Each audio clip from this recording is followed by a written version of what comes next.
दोस्तों, आपने क्या वाल्मीकि रामायण पढ़ी है? यदि नहीं पढ़ी है तो टीवी पर तो जरूर देखी हो। राम अपने पिता दशरथ के द्वारा दिए गए वचन का पालन करते हुए अपनी पत्नी और छोटे भाई लक्ष्मण के साथ 14 साल के लिए वनवास पर जाते हैं एक जंगल में, और इस जंगल में सीता का अपहरण कर लिया जाता है एक राक्षस रावण के द्वारा, जिसके रेस्पॉन्स में राम अपने पीस मैसेंजर्स अंगद और हनुमान को भेजते हैं सीता को वापस लाने के लिए, और इनके बहुत समझाने के बाद रावण नहीं मानता है, जिसके बाद एक युद्ध होता है जिसमें अच्छाई की जीत होती है और रावण हार जाता है। दोस्तों, हर साल हमारे देश में इसी चीज का जश्न मनाया जाता है कि धर्म ने अधर्म को हरा दिया, लेकिन ये सब जानते हुए कि रावण ने गलत किया था, इसके बावजूद भी हमारे देश में कई लोग रावण को अपना आदर्श मानते हैं। और दोस्तों, आपको पता होना चाहिए हमारे देश में कई रावण के मंदिर भी हैं, जहाँ पर इस राक्षसी रावण की पूजा भी की जाती है। मध्य प्रदेश के रावण ग्राम गाँव में एक मंदिर है, और फिर उत्तर प्रदेश के कानपुर में दशानन रावण का मंदिर है। ग्रेटर नोएडा में भी रावण का मंदिर है, और इसी तरह राजस्थान के जोधपुर और आंध्र प्रदेश में रावण के मंदिर मिल जाएंगे, और इन मंदिरों में जय लंकेश्वर और रावण बाबा के नारे भी लगाए जाते हैं। घमंडी, मैं पापी, हाँ मैं ताकत का प्रतीक हूँ,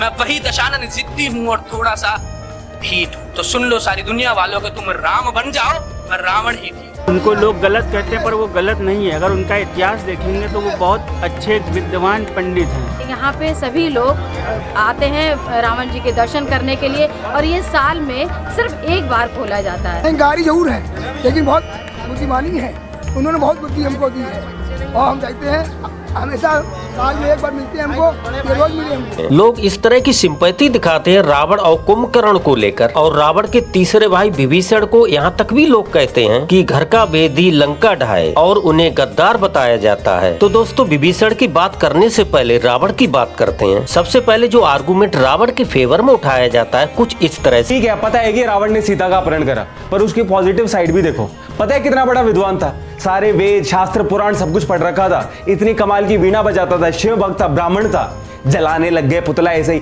पॉजिटिव देखा करो कुछ। दोस्तों, आपको पता होगा रावण एक बहुत ही बड़ा शिव जी का भक्त था, वह ब्राह्मण और बहुत बड़ा ज्ञानी भी था। लेकिन दोस्तों, इन पेंटिंग्स को देखिए, कितनी गजब की पेंटिंग्स हैं। क्या आपको पता है इन सुंदर सी पेंटिंग्स को किसने बनाया है? हिटलर ने। जी हाँ, सही सुना आपने, हिटलर एक बेहतरीन पेंटर था। फिर क्या आप उसको रेस्पेक्ट देना शुरू कर देंगे? दोस्तों, इसको देखिए, अहमद अमर शहीद शेख एक पाकिस्तानी आतंकवादी है। 1994 में इसने 3 ब्रिटिश और एक अमेरिकन टूरिस्ट का अपहरण किया था, और फिर 1999 में इंडियन एयरलाइंस की फ्लाइट को हाईजैक किया था। तो उस समय हमारी देश की सरकार ने 3 आतंकवादियों को छोड़ा था, उनमें से ये एक था। लेकिन दोस्तों, आपको जानकर ये हैरानी होगी, ये इतना इंटेलिजेंट था कि इसे एक लंदन स्कूल ऑफ इकोनॉमिक्स में एडमिशन मिल गया था, और इस यूनिवर्सिटी में उन दिनों चेस चैंपियन भी था। जी हाँ, और इसे 5 भाषाएं बोलनी भी आती थी। अब जरा सोच कर देखिए, ये इंटेलिजेंस की वजह से क्या अपराधी नहीं हुआ? क्या इसने गलत काम नहीं किया है? क्या आप इसे एक अच्छा इंसान कहोगे? ठीक इसी तरह रावण बहुत ही बड़ा बुद्धिमान और पावरफुल था। उसे वेद पुराणों का बहुत ही अच्छे से ज्ञान था, और वह एक ज्ञानी ब्राह्मण भी था। लेकिन उसने राम की पत्नी का अपहरण करके क्राइम तो किया था। इसके अलावा रावण की ही वजह से मरीच की मृत्यु हुई थी कि सीता का अपहरण करवाने में मेरी मदद करनी होगी, अगर तुमने मेरी मदद नहीं की तो मैं तुम्हें मार डालूंगा। लेकिन मरीच के पास कोई और ऑप्शन नहीं था। उसने सोचा, जब मुझे मरना ही है तो क्यों ना मैं राम के हाथों से मरूं। इसके अलावा सीता को बचाने के लिए जब जटायु आए तो उसको भी इन्होंने मार डाला। लेकिन इसके बावजूद भी कुछ लोग कहते हैं रावण ब्राह्मण था, उसमें अच्छे संस्कार थे, वह शिवजी का भक्त था। दोस्तों, अच्छे संस्कार का मतलब यही है कि उसके लिए इतने मर्डर का क्राइम साफ हो जाएगा। लेकिन कुछ लोग आज के दिन उसकी आइडेंटिफाई को देखकर उसे अच्छा या बुरा कहते हैं, उसके कर्मों को देखकर नहीं कहते। ये मेरी जाति का है, मेरे धर्म को मानने वाला है, ये जिसकी पूजा करता है मैं भी उसी की पूजा करता हूँ। इसका मतलब तो यही हुआ कि ये अच्छा इंसान है, मुझे फर्क नहीं पड़ता इसने किसी का मर्डर किया है या गलत काम किया है। दोस्तों, वाल्मीकि रामायण में ऐसा कुछ भी नहीं है जिसको देखकर लगता है रावण एक अच्छा राजा था। और यही लोग कुछ आर्गुमेंट रावण की बहन शूर्पणखा को लेकर करते हैं। रावण ने सीता का अपहरण तो किया, क्यों किया?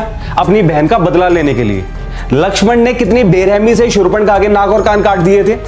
मैं तो कहता हूँ कि रावण जैसा भाई ना हर बहन का होना चाहिए। रावण की बहन राम के पास जाती है और कहती है आप मुझसे शादी कर लो। वह सीता माँ के बारे में गलत शब्द बोलती है और उन्हें बदसूरत भी कहती है और इसके बाद वह कहती है वह सीता और लक्ष्मण को खा जाएगी और इसके बाद सीता को मारने की कोशिश भी करती है। सीता का गला पकड़ लेती है और इसके बाद लक्ष्मण अपनी तलवार निकालकर उसकी नाक काट देते हैं। लेकिन इसके बावजूद भी कुछ लोग लक्ष्मण को गलत बताते हैं। लेकिन आप इसको इस तरह से देखिए, अगर दूसरा आदमी आपकी पत्नी को मारने की कोशिश करता है और आप अपनी पत्नी को बचाने के लिए उसकी नाक काट देते हैं तो शायद ही कोई आदमी इसको गलत कहेगा। एक तर्क लोगों के द्वारा ये भी दिया जाता है कि रावण ने कभी सीता के साथ कोई गलत छेड़छाड़ नहीं की। रावण ने सीता का अपहरण तो करा पर कितने इज्जत सम्मान से रखा, कुछ भी जबरदस्ती तो नहीं करी। फिर रावण सीता को धमकी देता है, अगर आप 2 महीने के अंदर मेरी पत्नी नहीं बनोगी तो तुम्हें किचन में भेज दिया जाएगा, तुम्हें पकाया जाएगा और तुम मेरा नाश्ता बनोगी। ये सब देखने के बाद आपको रावण का बिहेवियर कैसा लगता है? क्या रावण एक बुराई का प्रतीक नहीं है? उसने बहुत से ऐसे बुरे काम किए हैं। कई बार उसके आसपास के लोगों ने उन्हें समझाने की भी कोशिश की। सिर्फ विभीषण ही नहीं बल्कि कुंभकर्ण को भी लगता था कि रावण गलत कर रहा है और इसके बाद कुंभकर्ण रावण से कहता है कि दुष्कर्म करने वाले का पतन जरूर होता है और तुम्हारे पाप की सजा तुम्हारे सामने जल्दी ही आ जाएगी। दोस्तों अब देखिए रावण के भाइयों को भी उसकी गलतियां पता थीं। इतना सब कुछ जानने के बाद भी आज के दिन लोग अपना तर्क रावण के फेवर में देते हैं। अब यदि भाइयों की बात करें तो अब सवाल आता है कुंभकर्ण और विभीषण का। लेकिन दोस्तों जब विभीषण अच्छाई का रास्ता चुनता है लेकिन फिर भी लोग उन्हें गलत बताते हैं, तो क्या दोस्तों इस तरह गद्दार होना सही चीज नहीं है? दोस्तों विभीषण होना गलत नहीं है, हमेशा सच का साथ देना चाहिए, गलत का नहीं। दोस्तों हमारी ये वीडियो आपको कैसी लगी कमेंट बॉक्स में जरूर बताइए। तो चलिए दोस्तों मिलते हैं किसी नई वीडियो में नए टॉपिक के साथ। जय हिंद जय भारत।